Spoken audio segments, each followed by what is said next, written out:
দর্শকরা, খুললাম খুলাতে আপনাদের সবাইকে স্বাগত জানাচ্ছি।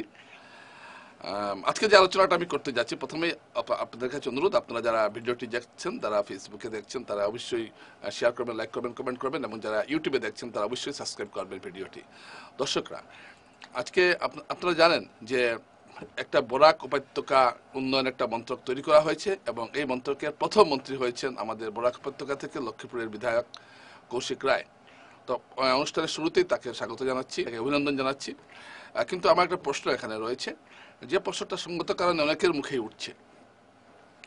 আসলে এই মন্ত্রকটা কেন তো, এই মন্ত্রকটা তৈরি করার পেছনে কি কারণ, যুক্তিটা কি? তা মুখ্যমন্ত্রী বলেছেন যে বরাক উপত্যকাকে যাতে আলাদাভাবে উন্নতি করা যায়, সেই উদ্দেশ্যেই এই মন্ত্রকটা তৈরি করা হয়েছে।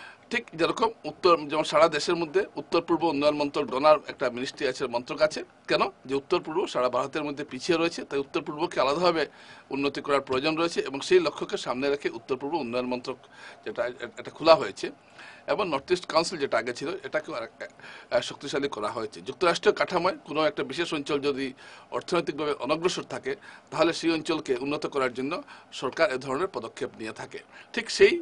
ঠিক সেইভাবেই আসাম সরকার বরাক উপত্যকার ক্ষেত্রে এই পদক্ষেপ নিয়েছে। এখান থেকে দুটো কথা স্পষ্ট। একটা কথা স্পষ্ট হয়ে গেল যে সারা আসামের সঙ্গে বরাক উপত্যকার সাময়িক বিকাশগত স্বাধীনতার পর থেকে হয়নি, এটা কার্যত সরকার মেনে নিয়েছে। এবং আমরা যারা প্রতি মুহূর্তে বরাক উপত্যকার যন্ত্রণা নিয়ে কথা বলি, বরাক উপত্যকার বঞ্চনা নিয়ে কথা বলি, তারা যে অনেক ক্ষেত্রে সঠিক, এটা প্রমাণ হয়ে গেছে, এবং সরকার নিজেই স্বীকার করছে যে বরাক উপত্যকা উন্নয়নের ক্ষেত্রে পিছিয়ে রয়েছে। অথচ বরাক উপত্যকা পিছিয়ে থাকার কথা ছিল না। আসামে যতগুলি জেলা রয়েছে, এই জেলাগুলির মধ্যে সম্পদের ক্ষেত্রে বরাক উপত্যকা কিন্তু পিছিয়ে নেই, কিন্তু আয়ের ক্ষেত্রে বা মাথাপিছু গড়াইয়ের ক্ষেত্রে পিছিয়ে গেছে, এবং দরিদ্রতম জেলা হিসাবে সারা দেশের মধ্যে আছে বরাক উপত্যকা, হাইলাকান্দি বা কাছাড় জেলার নাম আছে। সুতরাং এটা ধরেই নেওয়া যায় যে গত 7.5 দশকের যে স্বাধীনতার পর থেকে 75 বছর পেরিয়ে গেছে, বরাক উপত্যকার উন্নতি তেমন হয়নি, যদি আমরা আসামের অন্য জেলাগুলোর সঙ্গে যদি আমরা তুলনা করি, এবং সেটা মাথায় রেখে এই মন্ত্রকটিকে আলাদা করা হয়েছে। এখন প্রশ্ন, এই মন্ত্রক তো তৈরি হয়েছে এবং কৌশিক রায়কে দায়িত্ব দেওয়া হয়েছে, কিন্তু এই মন্ত্রকের অর্থ বরাদ্দ কি হবে সেটা কিন্তু এখনো স্পষ্ট নয়। এই মন্ত্রকের কি কি ক্ষমতা থাকে, কোন কোন বিষয়ে মন্ত্রক কাজ করবে, এটাও কিন্তু এখনো স্পষ্ট নয়। আগামী বিধানসভা নির্বাচন হতে আর 1 বছর 3 মাস বাকি রয়েছে। এই 3 মাসের মধ্যে ধরুন এই মাস তো চলেই গেল, আগামী ঠিক এই মন্ত্রকে কি কি বরাদ্দ হবে সেটা কবে জানা যাবে, সেটা এখনো জানা গেল না। অর্থাৎ যদি কিছু জানাও যায়, তাহলেও 1 বছরের বেশি এই মন্ত্রকের কার্যত কোনো কাজ হবে না, নামেই থাকবে। তবুও সরকার এই মন্ত্রকটা তৈরি করেছেন। এখন এই মন্ত্রকে যদি সরকার অর্থ বরাদ্দ না করে, তাহলে এই মন্ত্রক তৈরি করার কোনো উদ্দেশ্য থাকতে পারে না। এবং আরেকটা কথা, নতুন মন্ত্রক স্বাভাবিক কিছুটা সময় লাগবে তার কাজকর্মের ধরনটা তৈরি করতে, কিন্তু ঠিক কত টাকা বরাদ্দ হবে, বরাক উপত্যকার কোন কোন উন্নয়ন হবে এই মন্ত্রক দিয়ে, এটা কিন্তু একটা বড় প্রশ্ন। এটা কিন্তু একটা বড় প্রশ্ন, যদিও এখন পর্যন্ত একটা স্পষ্ট হয়নি যে বাজেট বরাদ্দ কি হবে। আগামী এপ্রিল মাসে বাজেট এলে বোঝা যাবে যে এই বিভাগে কত টাকা বরাদ্দ হয়েছে। এবং সমান্তরালভাবে বরাকের উন্নয়নের লক্ষ্যে যদি এই মন্ত্রকটা কাজ করে, তাহলে অবশ্যই বরাকের উন্নতি হওয়ার সম্ভাবনা রয়েছে। কারণ বরাকে এই মুহূর্তে যে বড় সমস্যা, সেটা হলো বেকার সমস্যা। এই মন্ত্রক বেকার সমস্যার সমাধান করতে পারবে না, কিন্তু কয়েকটি কাজ অবশ্যই মন্ত্রক দিয়ে করানো সম্ভব। যেমন ধরুন সনবিলের বিকাশ ঘটানো, ভবন তীর্থের বিকাশ ঘটানো, মানে পর্যটন শিল্পকে উন্নতি করার মতো কাজ এই মন্ত্রক করতে পারে। কিন্তু বরাকের যার একটা বড় সমস্যা বহির্যোগাযোগ, বাইরের সঙ্গে যোগাযোগ, সেটার ক্ষেত্রে এই মন্ত্রক কোনো কাজ করতে পারবে কিনা এটা স্পষ্ট নয়। কারণ যে রাস্তাঘাটের ব্যাপার রয়েছে, এটা বরাক উপত্যকার সীমানার বাইরে। সেই ক্ষেত্রে এই মন্ত্রক কতটুকু কার্যকর হবে সেটা নিয়ে একটা প্রশ্ন রয়েছে। আমার মনে হয় এইগুলো বিষয়ে এই মন্ত্রকের কোনো সীমাবদ্ধতা থাকবে না। কিন্তু অবশ্যই বরাক উপত্যকা উন্নয়ন মন্ত্রককে দিয়ে যদি এই কিছু কিছু বিশেষ প্রকল্প হাতে নেওয়া হয়, তাহলে সুবিধা হবে। কিন্তু যে কিছু আজগুবি প্রকল্প যদি নেওয়া হয়, এটা উদ্বোধন এগুলো দিয়ে কোনো কাজ হবে না। অমুক ভবন উদ্বোধন, তো ভবন দিয়ে কী হবে, এগুলো দিয়ে কোনো কাজ হবে না। যে কাজটা হবে কোনো বিশেষ একটা ক্ষেত্রে উন্নতি করা। আর বরাক উপত্যকা এই মুহূর্তে পর্যটনের উন্নতি করার যথেষ্ট সুযোগ রয়েছে। বরাক উপত্যকায় যদি মনে করুন সনবিল বা কাছাকান্তি মন্দির, খাসপুর বা ভুবন তীর্থ, এইসব জায়গাকে যদি ভালোভাবে পর্যটনের মানচিত্রে আনা যায়, সারা দেশের পর্যটনের মানচিত্রে আনা যায়, তাহলে বরাকের অর্থনৈতিক উন্নয়নের একটা বিরাট সুযোগ রয়েছে, এবং প্রচুর মানুষের কর্মসংস্থান হবে। এবং সেইটা যদি এই মন্ত্রকের দ্বারা হয় তাহলে সেটা একটা কাজের কাজ হবে।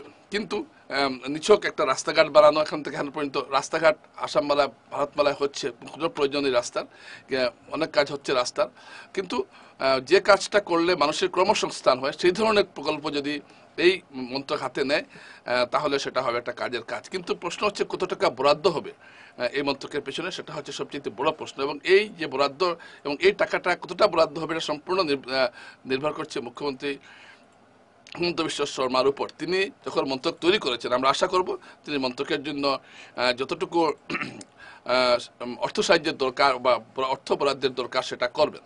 তবে অনতিবিলম্বে এটা জানানো উচিত যে এই মন্ত্রক আসলে কি কি কাজ করবে, যেটা খুব দরকার মানুষের জানা। অনেকে উৎসাহী রয়েছেন এই মন্ত্রক তৈরি হওয়ার পিছনে, অনেকে উৎসাহী হয়েছেন, অনেকে আবার বলছেন না না এগুলো মন্ত্রক দিয়ে কী হবে। কিন্তু আমি হতাশাগ্রস্তদের দলে কোনো সময় থাকি না, আমার আশা একটা কিছু হবে। এবং সুতরাং আগে আগে থেকে একটা রোডম্যাপ যদি থাকে যে এই কাজ এই মন্ত্রকের মাধ্যমে হবে। এখন সরকারিত্ব বিভাগ অনেকগুলো আছে, তারা তাদের কাজ করছে, এর বাইরে বরাক উপত্যকা মন্ত্রক কী কী কাজ করতে পারে সেটা দেখার বিষয়। তো আমি মোটামুটি একটু স্টাডি করে যা দেখলাম যে পর্যটন শিল্পের উপরে এই মন্ত্রক কাজ করতে পারে। কারণ পর্যটন মন্ত্রক যেটা রয়েছে এখানে, এটা কোনো কাজের কাজ করছে না বরাক উপত্যকার জন্য। বরাক উপত্যকা পর্যটনের ক্ষেত্রে কার্যত কোনো কাজই হয়নি। এই টুরিস্ট লজটা ভেঙে পড়ে যাচ্ছে, হ্যাঁ একটা বার শুধু আছে, কেউ আসে না এখানে।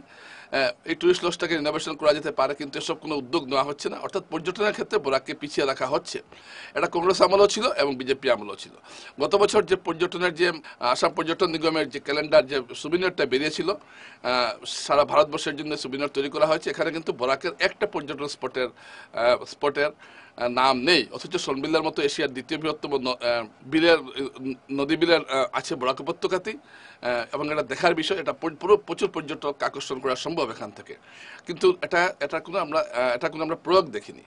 বাকি যেগুলো বলছি, আমি বলছি না যে এই মন্ত্রক কোনো কর্মসংস্থান করতে পারবে, অবশ্যই পারবে না, রাস্তাঘাট বানানোর প্রয়োজন নেই। কিন্তু যে শিল্পগুলো, যেমন চা বাগানের, যেমন রুগ্ন চা বাগানগুলির উন্নয়ন, এই কাজটা করতে পারে এই মন্ত্রক। এই ধরনের কিছু কিছু কাজ এই মন্ত্রক করতে পারে। কিন্তু এই সমস্ত কিছুই নির্ভর করছে মুখ্যমন্ত্রী হিমন্ত বিশ্ব শর্মার উপর। তবে আমরা অপেক্ষা করবো, আর যদি দেখা যায় কোনো টাকা বরাদ্দ হয়নি, শুধু একটা মন্ত্রক তৈরি করা হলো, তাহলে এই মন্ত্রক কোনো কাজের কাজ হবে না। একটা নাম থাকবে যে বরাক উপত্যকা উন্নয়ন মন্ত্রক।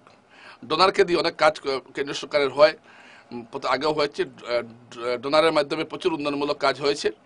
ঠিক সেইভাবে বরাক উপত্যকা উন্নয়ন মন্ত্রকের মাধ্যমেও কিছু কিছু কাজ হবে আসামে, এটা আমরা প্রত্যাশা করি। তবে সবচেয়ে যেটা বড় কথা, এখানে যে রূপরেখা তৈরি করা হবে বরাক উপত্যকা উন্নয়নের জন্য, আমি চাইব যে এখানে বরাক উপত্যকায় যারা আছেন, যারা বোঝেন বরাক উপত্যকার অর্থনীতি, আসাম বিশ্ববিদ্যালয় থেকে শুরু করে বরাক উপত্যকার যারা অর্থনীতিবিদ আছেন, তাদের সঙ্গে বসে যদি এই রূপরেখা তৈরি করা হয় তাহলে সেটা খুব ভালো হবে। আমরা করি কি, আমরা সবসময় উপর থেকে চাপিয়ে দেওয়া জিনিসটা গ্রহণ করি। এখানকার কি করলে এখানকার ভালো হবে, এটা এখানকার লোক যতটা ভালো বুঝবেন, দিসপুর বা দিল্লির মানুষ বুঝবেন না। তো এখানকার অর্থনীতিবিদ, এখানকার প্রযুক্তিবিদ, এদেরকে দিয়ে যদি কোনো রূপরেখা তৈরি করানো হয় তাহলে সেটা কাজের কাজ হবে। তাই বরাক উপত্যকা উন্নয়ন মন্ত্রক দিয়ে কতটুকু কি কাজ হবে এটা একটা দেখার বিষয়। এছাড়া শিলচরের যেমন ধরুন ফ্লাইওভার একটা বিরাট একটা সমস্যা, ফ্লাইওভার না হলে শিলচর হচ্ছে না। এরকম কিছু কিছু সমস্যাকে, সব সমস্যাটা সমাধান সম্ভব নয়, কিছু সমস্যাকে টার্গেট করে যদি কাজ করা হয় তাহলে অবশ্যই এই মন্ত্রক অনেকটা গ্রহণযোগ্য হবে মানুষের কাছে এবং কাজের কাজ হবে। তো আমরা আশা করব যে বরাক উপত্যকা উন্নয়ন মন্ত্রক আগামীতেও ভালো কাজ করবে। নমস্কার।